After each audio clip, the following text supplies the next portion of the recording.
All right, I got the wall up because maybe these guys can do it. They proved themselves worthy. I did a video a little while ago. I did Oscar Blues versus Cigar City. Oscar Blues destroyed Cigar City. I already knew they would, and they did.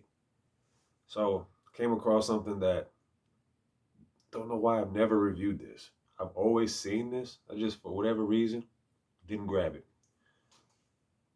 Old Chub. My veterans know about this. So I'm probably one of the last of my peers to try this. So it always slipped past me. This is a Scotch ale, 8%. Um, these guys are from Colorado, Oscar Blues. I always think they're from Asheville. Well, yeah, the reason why I say that they're from three places: Colorado, North Carolina, Austin, Texas. So they're pretty big stream, mainstream, big time. I'm gonna compare this to Drafty Kilt from Monday night. That is the only Scotch ale I'm really familiar with. I know there are others.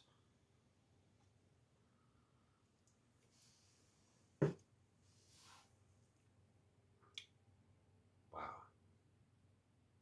it smells like DeWalt's. Anybody know about DeWalt's? My cocktail drinkers out there. One drink, one drink 3 bars. One drink 2 bars. I'm sorry, I'm mistaking it. She makes awesome cocktail videos. You know about DeWalt's. It's a blended Scotch. Yeah. Wow. Um, Oaky. It's been aged in like Scotch barrels. Woody, oaky, wet wood, in a good way.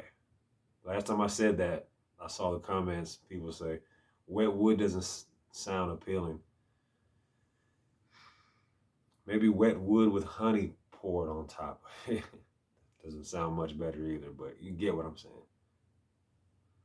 Yeah, like earthy, oaky, mildly sweet, and smells like DeWalt's.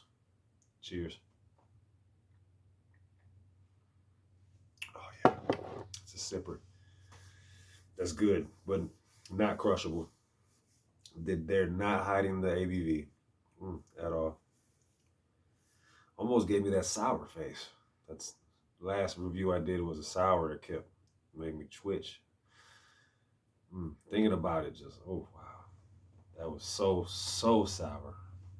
This is more like it. This is for grown men or women, for the few that enjoy beers like this. When I bartended and was selling drafty kills, not many females got that. It's usually older gentlemen that drink Scotch ales. This is not as dark as Drafty Kilt. Drafty Kilt looked like Guinness, but it was a Scotch ale. This is dark. It has more of a Coca-Cola, so not quite Guinness, but up there. This is a sipper. All the notes I gave you, I'm getting in the taste like a sweet, woody, oaky,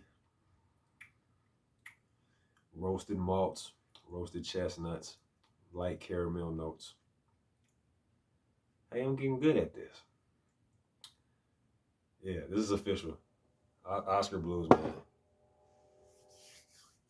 Surprisingly enough, I'm not the biggest fan of Dale's Pale Ale. That's what they're famous for. Dale's is straight. My job sells it, and I noticed that a lot of people that buy it. I think Dale's is like a beginner's IPA.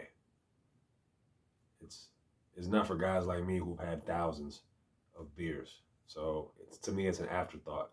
But if you're just starting out, if you're like a Brian the Beer Snob kind of guy that drank Coors Light your entire life and then you switched into IPAs, your palate is still fresh. So beers like that, that's why you're gonna tend to those guys like that tend to like everything because their palate, they haven't had enough to distinguish this style from that style. They haven't had enough to be picky like me.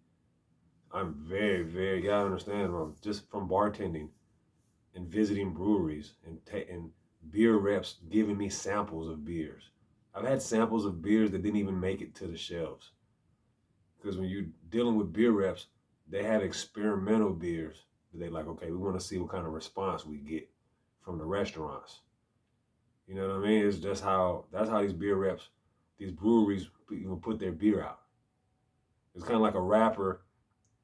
He has to put his music out through the strip club. And if the strip clubs like it, then it'll come out. It's the same thing with these beers. These beer reps stop by the restaurants, they give all these samples out, and then they get the reception. And they want to know how'd y'all like that? And if we say we liked it, then it's gonna come out. If enough people say they like it, it's gonna come out. So I've had a lot of beers. This is very good. This is very good. I say better than Dale's Pale Ale. Like I said, I'm not the biggest Dale's guy. I know it's got a following, but there's nothing to do a backflip over, write home about, or call my mom about. Yeah, that's my only issue, which is not that big of an issue because this Georgia weather is so bipolar. It's cold again. It's almost April. It's probably like 40 degrees outside. So on a hot day, this is a no. Cut the grass, play basketball, go hiking, and then drink this after. This is a camping in the woods beer. This is a going to the cabin in the woods. You know, this is one of those, like even like a ski resort. If I went to a ski resort, I would want this. If I went to Asheville to go skiing, I would want this for sure. So that's my only drawback. Other than that, this is a damn good beer. Can't make it up there. No, there's bangers up there, man. Golly. There's no stouts up there or anything like a Scotch ale. Everything up there, the only thing that's different up there is the Japanese green tea. That's the only one that's like in its own world. And the others are just, oh, well, the Ghost Gummy. The Ghost Gummy made with habaneros. That's in its own. So those two are in their own world. The OG's Axe is just amazing. Proper Dose is amazing.